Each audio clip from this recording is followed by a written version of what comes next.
oh. Ang solar sa ngayon is reverse power, reserve power na lang.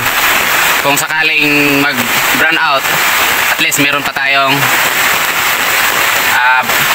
backup para walang power interruption. Mindanao area, grabe ang ulan. Sugod, buntag, pahingog, hapon. Yan o.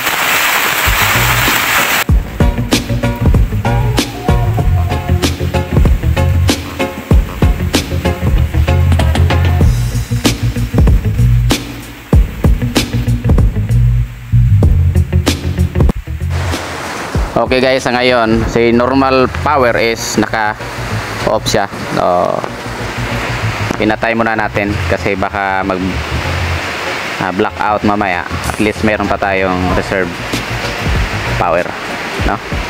Pero ang harvest ng ating 1 kilowatt is nasa 16 watts lang, no? And dito sa kabila 8 watts lang.